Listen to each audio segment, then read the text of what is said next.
He'd forgotten all about it. A throwaway joke whispered in the dust and chaos of an alien war zone, meant to comfort a wide-eyed little girl who had lost everything. "When you grow up, maybe I'll marry you," he'd laughed, ruffling her hair as the stars burned overhead. It was nothing, a flicker of kindness, lost in the tide of duty and battle. But now, a decade later, she was back, grown regal and deadly serious. And as she stepped out of the shuttle, her eyes locked onto his with a quiet fire that said one thing. She hadn't forgotten a single word. He never thought much about that dusty outpost on Viridia 9, not after everything else that came later. Back then, it was just another assignment, a tense, battered settlement caught between warring factions and uneasy peace treaties. The mission was clear.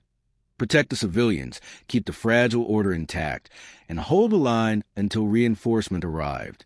He was young, sharp, and already jaded by the endless swirl of galactic politics that left ordinary people stranded and scared. Viridia 9 was supposed to be a routine deployment, but fate had other ideas. The settlement itself was rough and raw, a sprawl of metal shelters and temporary hangars thrown together in desperation. The alien civilians, small and delicate in build, moved like shadows, keeping themselves, eyes always wary of the sky. Among them was a little girl who stood out, not because of her species, but because of her boldness. While others shrank away from the human soldiers, she had been fearless, curious. She would follow the patrols, hovering just out of reach, her luminous eyes tracking every move they made. It became a strange comfort, seeing her tiny form darting through the chaos, a quiet reminder that innocence still existed even in the darkest corners of the galaxy. One afternoon, after a tense standoff with insurgents at the perimeter, the soldiers returned to base shaken but alive. Dust and tension hung heavy in the air. That's when she appeared again, weaving between the armored boots and landing gear. Her gaze locked on it with something like admiration. Trying to lighten the crushing mood, he made a joke, something simple, something forgettable. But even as the words left his mouth, there was a flicker in her eyes, a look that lingered longer than it should have. He dismissed it, as anyone would. They all laughed, the moment passed, and within days, new orders pulled them away from Viridia 9 entirely. The war moved on, and so did he. Missions blurred together. Skirmishes, peace talks, and uneasy truces scattered across countless star systems. Years stacked up, and the Viridia 9 deployment faded into the background, one of many half-remembered assignments in a long, demanding career. He barely thought of that alien girl, assuming she had grown up, moved on, maybe even forgotten the strange soldiers who once guarded her world. But something about that memory, buried deep, had a weight he never quite recognized until it was too late. In the quiet moments between missions, when his mind drifted, there were flashes, her eyes, her quiet presence, that eerie calm in the middle of so much chaos. Still, he told himself it was nothing, just a shadow of the past, a harmless flicker from a chapter long closed. Then came the message, a summons from high command, abrupt and unexplained. A shuttle had docked, a dignitary waiting, requesting his presence by name. It was unusual, but not unheard of in his line of work. Still, as he made his way to the hangar bay, a strange tension crept over him, a sense of something unresolved stirring back to life. And when the doors hissed open and he saw her, tall, poised, unmistakable, he knew, in a single, staggering moment, that nothing about Viridia 9 had ever really been left behind. She stepped out of the shuttle with the kind of poise that commanded attention, her movements precise and practiced, every inch of her radiating quiet authority. The years had transformed her in ways he couldn't have imagined back on Viridia 9. Gone was the fragile little girl trailing behind soldiers, replaced now by a woman who walked as though she owned the room. And perhaps, in a way, she did. The uniform she wore bore the insignia of high rank, a diplomat's badge gleaming on her chest, and her expression was unreadable as she scanned the hangar, her gaze finally locking onto his with unsettling certainty. In that instant, the air seemed to tighten, as if the room itself was holding its breath. The crew, usually casual and composed, straightened instinctively, sensing the tension without fully understanding it. He stood rooted to the spot, trying to reconcile the image in front of him with the distant memory he'd carried for so long. She wasn't here by chance. Every calculated step, every precise movement, told him this had been in the making for years. And suddenly, the joke he had once made, flippant and harmless, loomed in his mind like a shadow stretching too far. As they moved deeper into the bay, security teams fell into step discreetly, watching her with measured caution. Word had already spread that an unexpected dignitary had arrived, but no one outside the tightest circles knew the real story yet. The silence pressed in, filled with questions no one dared ask. What was her true purpose here? Why now? And why him? It wasn't just a matter of protocol anymore. It was something far more personal, and that realization settled into his gut like a cold stone. The further they went, the more he noticed small details that hinted at deeper implications. Her escort team, though small, was composed of elite guards, their eyes sharp and unyielding. The shuttle she arrived in bore the markings of her planet's ruling council, indicating not just authority, but their full backing. This wasn't a routine diplomatic visit. It was a statement, and he was at the center of it, whether he wanted to be or not. When they reached the secured conference room, he caught sight of a communications panel already blinking with priority messages. The council was watching, monitoring everything in real time, their interest clear and pressing. The stakes had just risen, and it was no longer just about personal history. This was political, layered, and dangerous, and any misstep could spiral into something much larger than himself. As she took her place at the table, her eyes never wavered from his. There was no warmth, no hesitation, only quiet resolve, as though every move she made was part of a plan long set in motion. The room settled into a heavy, expectant silence, and he understood, without a word exchange, that nothing would be simple from this point on. The past wasn't just catching up, it was demanding payment in full. The council's presence became impossible to ignore almost immediately. Within hours of her arrival, encrypted channels lit up with inquiries, requests for updates, and thinly veiled warnings. Every movement she made inside the base was tracked, logged, and dissected by eyes far beyond the hangar walls.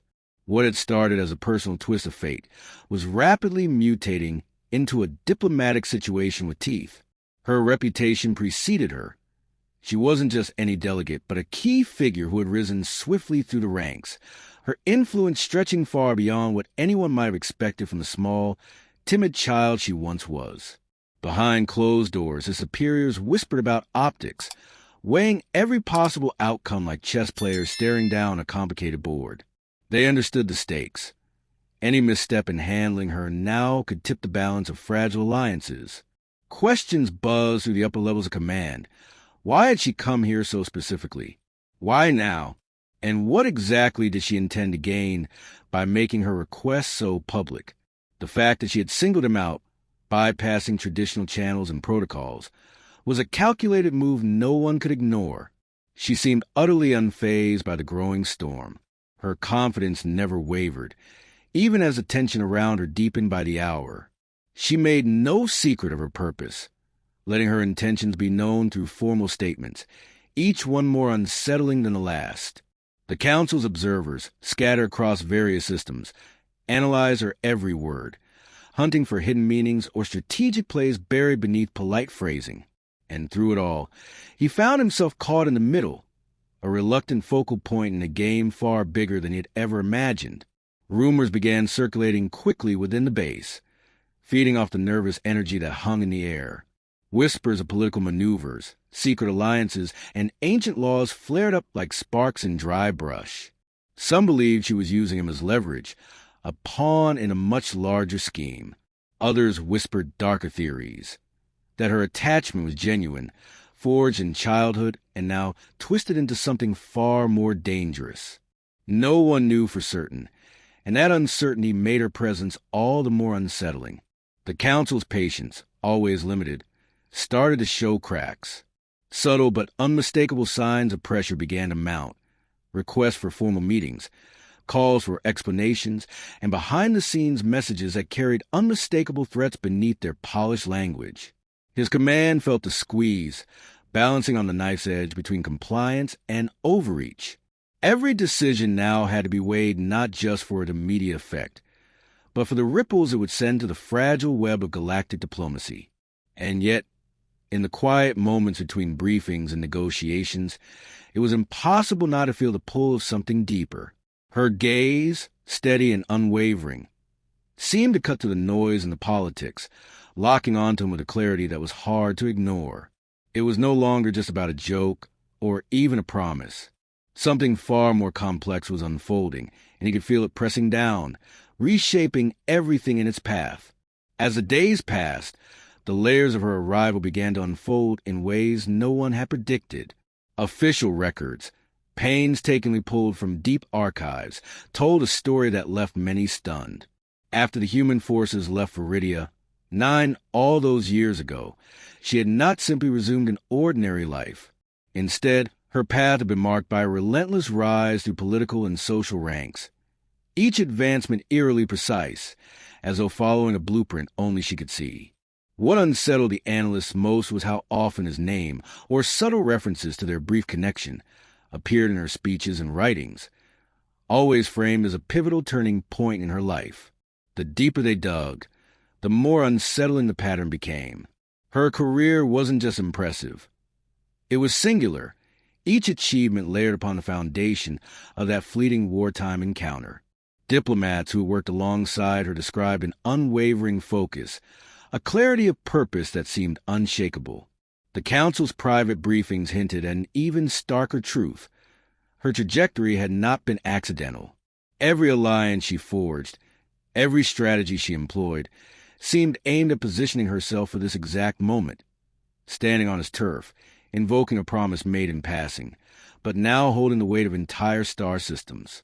Inside the base, the atmosphere turned sharper, more brittle. Soldiers and staff who had once dismissed her presence as a curious political detour now moved with a new sense of caution. Whispers no longer centered on rumors, but on hard, uncomfortable facts. The realization settled in with a quiet dread. This was not simply a diplomatic visit, but a culmination of something long planned. The tension in every briefing room was palpable, as though everyone was waiting for a fault line to crack wide open. Even more unnerving was her unwavering calm. No matter how much scrutiny she faced or how invasive the Council's questions became, she never faltered. Her statements were precise, her posture always controlled, and her gaze stayed locked on him whenever they crossed paths, carrying the same steady intensity that had haunted his thoughts since her arrival. It was no longer possible to see her as the girl he remembered. She had become something else entirely, someone whose quiet determination now shaped not just her own future, but his as well. The Council, growing increasingly uneasy, began issuing subtle directives, urging restraint and caution, while scrambling for leverage behind the scenes. But no clear path forward presented itself. Every solution carried risks of destabilizing delicate alliances or igniting public backlash. The situation had twisted into a diplomatic snarl, where even the smallest misstep could detonate consequences far beyond their control. For him, the weight of it pressed harder each hour. What had once seemed like a harmless moment from the past had transformed into a force capable of reshaping interstellar politics. And though every expert and advisor tried to chart a course through the uncertainty, one truth remained. No one, not even the Council, fully understood just how deep her plans ran, or how far she was willing to go to see them through. The tipping point arrived without warning. One morning, the Council transmitted an urgent directive marked with the highest priority code, demanding an immediate meeting to address what they termed a potential breach of interspecies protocol. It was clear now that what started as a quiet, personal visit had escalated into something far more volatile. The Council's patience had worn thin, and their language had sharpened from cautious inquiry to veiled threat. Her insistence on holding him to the promise, publicly, with full political backing, had set off alarm bells at the highest levels of galactic governance. Inside the base, Preparations shifted from standard diplomatic protocols to full crisis management mode. Security checkpoints were reinforced, and covert monitoring of her delegation was doubled. Behind sealed doors, commanders and political liaisons debated every conceivable outcome, searching for a resolution that wouldn't fracture the already delicate alliances holding the galactic order together. The fear was simple but chilling. If the situation wasn't diffused soon, it risked spiraling into a political scandal with irreversible consequences. She, however, remained unmoved by the chaos swirling around her. Every appearance she made was marked by a serene, calculated composure that only deepened the unease among those observing her.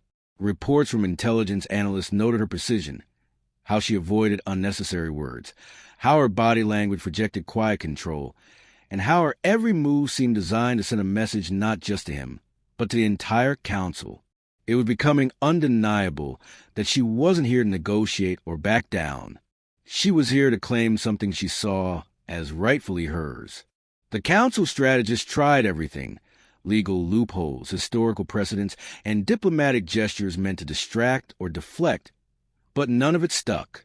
She countered each maneuver effortlessly, staying within the strict bounds of interstellar law while pressing her case with unrelenting focus. Her argument was airtight, a promise made by a human officer, witnessed by others, and now tied inextricably to a cultural commitment her people took as binding. What had once been laughed off as a child's misunderstanding was now enshrined in formal petitions and legal briefs. Pressure mounted with each passing hour. High-ranking envoys began arriving from allied species, their presence a stark reminder of how closely the galactic community was watching. Every interaction was scrutinized, every decision dissected for signs of weakness or aggression. It was clear now that the issue had outgrown its original context. What began as a joke had evolved into a symbol, a test of humanity's integrity and reliability in interstellar affairs. He could feel the walls closing in, each meeting and briefing driving home the same brutal reality. This wasn't going away. The stakes had grown too large, the attention too focused. What had once been a fleeting memory from a distant battlefield was now the pivot point on which entire alliances seemed to balance. And somewhere beneath the legal arguments and political maneuvering, he sensed a deeper game at play, one that no amount of training or experience had prepared him to face. The council's final decision loomed like a storm on the horizon, growing darker and more inevitable with each hour. Despite every effort to stall, deflect, or quietly dissolve the issue, it had now become the center of a diplomatic firestorm. Messages from allied worlds arrived by the minute, each one expressing either cautious support or thinly veiled concern. The galaxy was watching not only to see if humanity would honor its word, but also to measure its ability to navigate a political trap that had been set so carefully and sprung so flawlessly. Inside the base, the atmosphere had turned from tense to suffocating. Officers moved in hushed tones, and even the usually unflappable security teams showed signs of strain. The briefings grew longer, more frantic, as the council pressed for a solution that would preserve humanity's credibility while also preventing a precedent that could open the door to endless diplomatic chaos. Legal advisors dissected centuries-old treaties and case law, desperate to find any clause or technicality that could nullify the promise without igniting outrage. But she made no mistakes. Every move she made was legally sound and politically precise. Her team's filings were airtight, her public statements restrained but firm. The more they tried to maneuver around her, the clearer it became that she had anticipated every possible response. It was as though she had spent the last decade building not just her own career, but a roadmap leading directly to this moment. And that realization sank heavily into everyone's minds, the uncomfortable awareness that none of this was an accident. Then came the twist no one had foreseen. A leaked document, circulated anonymously, revealed private communications between human officials from the time of the original promise. The files included logs, witness reports, and a signed statement confirming the joke had been made in the presence of Iridian leaders. Worse still, the language used at the time, meant to reassure and calm, had been phrased in a way that, by Viridian customs, sealed the promise as a binding oath. What humanity had brushed off as a light-hearted gesture had, in their culture, carried the full weight of commitment. The fallout was immediate and devastating. The council, blindsided by the leak, found its legal arguments shattered. News outlets across the galaxy seized on the story, framing it as a test of honor and integrity. Public opinion, once uncertain, shifted swiftly in her favor. What had begun as a complex legal battle was now a matter of reputation, and the price of failure was clear. The erosion of trust, the collapse of key alliances, and the stain of broken promises that could follow humanity for generations. Within the base, a grim acceptance settled over the leadership. The tide had turned, and no strategy, no clever legal trick, was going to undo the truth that had now been laid bare for all to see. Humanity's hand had been forced, and beneath all the legal language and diplomatic maneuvering, the stark reality remained unchanged. She had come back not just to claim a promise, but to rewrite the very terms of their future, and she had done it with unflinching precision. The day of reckoning arrived beneath an overcast sky, the kind that seemed to press down with its own gravity. Council ships formed a silent perimeter around the base, their sleek forms casting long shadows over the hangars and landing pads. Inside, every corridor hummed with the weight of the moment, each person moving with precise awareness that history was being written in real time. No one dared speak out of turn. Every glance, every breath, carried the same unspoken question. How would humanity answer now that every escape route had been cut off? The official assembly was held in the council chamber, hastily constructed on neutral ground to signal fairness, though no one truly believed this was a balanced fight anymore. She entered first, her posture regal, every step measured. The air seemed to shift around her, thick with purpose. No longer the child from forgotten battlefield. She stood now as a symbol of unwavering resolve, her presence a living reminder of how a single promise, once dismissed, could evolve into a force powerful enough to bend entire star systems. Observers from across the galaxy filled the chamber, their eyes flicking between her and the human delegation. News feeds streamed the event live, translating into dozens of languages. The footage beamed to every corner of known space. There was no hiding, no negotiating in the shadows. The world, and far beyond it, was watching this play out in brutal clarity. And at the center of it all was him, caught between personal history and the crushing machinery of politics, a man who had never imagined that a brief moment of kindness could spiral into a political reckoning of this scale. The council's final statement, read with grave precision, confirmed what everyone already knew. The promise was binding, recognized not just under Viridian law, but now, by precedent, under galactic custom. It was a ruling that went beyond personal stakes. It rewrote the diplomatic playbook, setting a precedent that would ripple through every treaty and alliance for years to come. The chamber fell silent as the last words echoed, the verdict hanging heavy in the still air. In that suspended moment, something unexpected happened. She stepped forward, her gaze locking onto his, not with the cold calculation of a victor, but with something deeper, almost human. There was no triumph in her eyes, only the quiet weight of a destiny she had carried alone for so long. It became clear to many watching that, for all the politics and maneuvering, this was not merely a power play. It was personal, shaped by years of waiting and unwavering belief. As the assembly adjourned, humanity's response was swift and measured. A new alliance was inked, formalizing ties that would bind the two species together in ways no one had envisioned a decade earlier. The fallout, while intense, was carefully managed. Humanity's reputation, though bruised, emerged with a hard-won respect for honoring its word under impossible pressure. Yet beneath the formal agreements and legal language, something far more intimate had been set in motion, an entanglement of two lives now inseparably woven into the larger fabric of interstellar history. And as the council ships drifted back into the stars and the cameras powered down, one truth remained unshakable. A fleeting joke had become a catalyst for seismic change, proving once and for all that even the smallest promises made in passing, could carry the power to reshape the future. If you enjoyed this story, don't forget to like, share, and subscribe to Sci-Fi Horizon Stories for more thrilling tales of science fiction and adventure.